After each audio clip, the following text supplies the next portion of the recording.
Shalom sahabat Growing Together. Puji Tuhan hari ini kita bertemu kembali untuk merenungkan kebenaran firman Tuhan supaya kita semakin berakar, bertumbuh dan berbuah di dalam Injil kebenarannya. Nah, beberapa waktu yang lalu saya sudah membahas bagaimana kita memberikan persembahan kita di hadapan Tuhan, yaitu ibadah sejati kita. Saya akan membacakan kembali yang akan saya bahas ini, yaitu tentang persembahan yang hidup. Karena di minggu sebelumnya, di 2 minggu yang lalu, saya sudah membahas apa itu persembahan yang kudus. Tetapi ada pertanyaan karena saya tidak membahas tentang persembahan yang hidup. Biarkan saya kembali membacakan ayat yang pertama saja di dalam Roma pasal 12, yaitu karena itu saudara-saudara, demi kemurahan Allah aku menasihatkan kamu supaya kamu mempersembahkan tubuhmu sebagai persembahan yang hidup, yang kudus dan berkenan kepada Allah, itu adalah ibadahmu yang sejati. 2 minggu yang lalu saya sudah membahas apa itu kekudusan. Kekudusan adalah dipisahkan daripada dunia ini, daripada kebiasaan dunia ini, dibuat khusus, dipersembahkan kepada Tuhan. Contohnya perilaku hidup kita, perbuatan hidup kita, cara pandang kita, apapun yang kita kerjakan, kita harusnya tidak sama dengan hidup yang lama atau hidup yang keduniawian.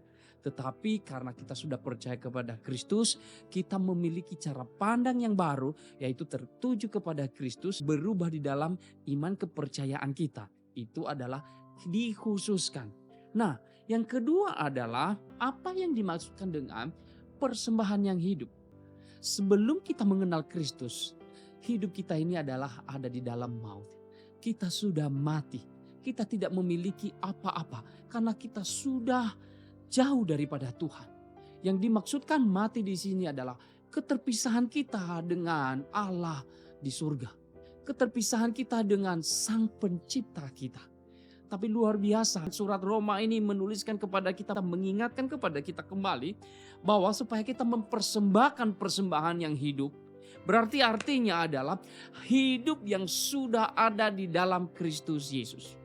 Karena setiap orang yang telah percaya kepada Kristus, setiap orang yang mengenal Kristus, seperti renungan minggu yang lalu yang berkata bahwa siapa saja yang sudah ada di dalam Kristus Yesus tidak ada lagi penghukuman bagi mereka. Berarti hidup yang ada di dalam Kristus adalah hidup yang sudah diselamatkan dan memiliki arti.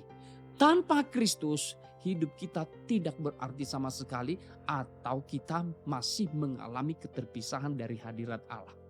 Itulah kematian kita. Lalu bagaimana mungkin kalau seseorang dia tidak memiliki relasi yang baik dengan Allah, kalau seseorang belum terpulihkan relasinya kepada Tuhan, bagaimana mungkin dia bisa membawa persembahannya kepada Sang Pencipta itu, yaitu Tuhan kita, Allah kita yang telah menganugerahkan segala sesuatu buat kita.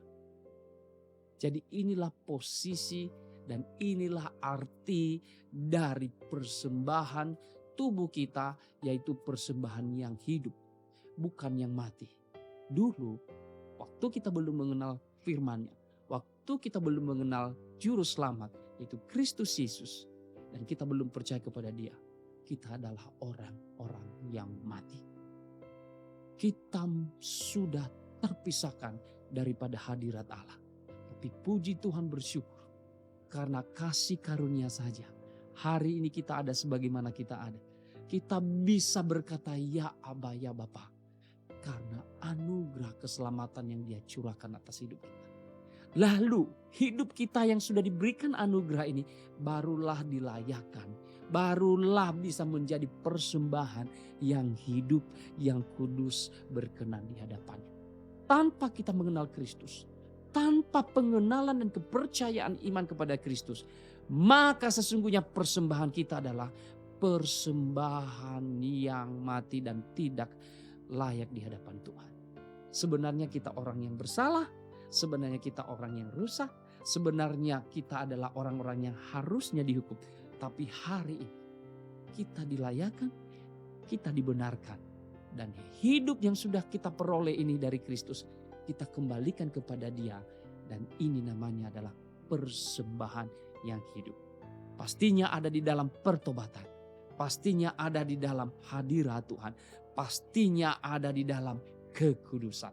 Selamat memberikan hidup, tubuh yang hidup, yang kudus dan berkenan di hadapan Tuhan. Tuhan Yesus memberkati kita semua. Let's grow together, serve together, be fruitful. God bless you.